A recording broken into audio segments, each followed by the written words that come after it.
અનુભવ છે આ. પણ શબ્દ શુદ્ધ કર્યો હોય તો હા, નહીં તો નહીં. પેલા શબ્દને જાણવો પડશે. શબ્દ ઉઠે ક્યાંથી, શબ્દ છૂટે ક્યાં, શબ્દની સત્તા શું, શબ્દનું રૂપ શું અને શબ્દ સમાય ક્યાં. આ જ્યારે ખબર પડે ત્યારે. સુખદેવ બાપા કહેતા મનનો વેગ એટલો છે કે આંખનો પલકારો થાય ને ત્યાં પૃથ્વીના 3.5 આંટા મારે. આ મનનો વેગ છે. આ સુખદેવ બાપા બોલતા હતા. આંખના પલકારામાં મન 3.5 આંટા મારી નાખે. તમને થકવે છે કોણ? મન થકવે છે. કારણ કે મન ભટક્યા કરે છે આખો દિવસ.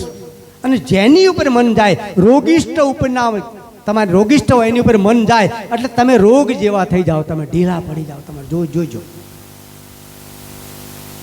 કોઈ 4 બહેનો બેઠા હોય અને બહેનો જો રોતી હોય, 3 બહેન 4 બહેનો 5મી આવે ને તો એ હૃષ્ટપુષ્ટ હોય તો એ ઢીલી પડી જાય. કારણ કે એનું આભામંડળ એવો થઈ જાય. આ બધું છે. એટલે સંતો તેમાં નહોતા ખાતા, 12માનું નહોતા ખાતા. 12માનું ના ખાય. સંતો નહોતા ખાતા. અત્યારે તો બીજા ચડી ગયા પાછા કે અમારો મોટો ભાઈ કહેવાય ને એટલે ન ખાય 12માનું. લે, એટલે આ મોટો ભાઈ છે. આ ભાઈને કાઢો.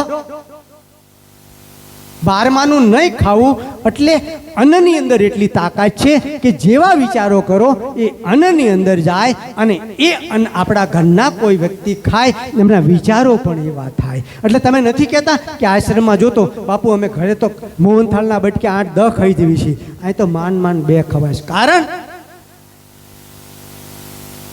કે અહીંયા તો ભજનનો ભોજન છે, ભજનનો આહાર છે, સત્યનો પ્રકાશ છે, સત્યની આમ જો અહીંયા પ્રસાદ છે. એટલે ધરાઈ રહ્યો તમે આમ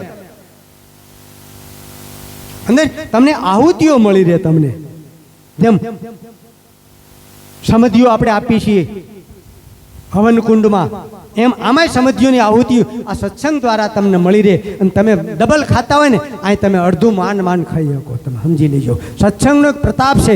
અને અહીં મીઠાશ આવશે, પ્રેમ આવશે. તમને મીઠું લાગશે. થોડું ખાશો તો મીઠું લાગશે. ઘણા તો બપોરે ખાય તો સાંજે નથી ખાતા કે ના બાપુ અમીના ઓટકાર આવી ગયા.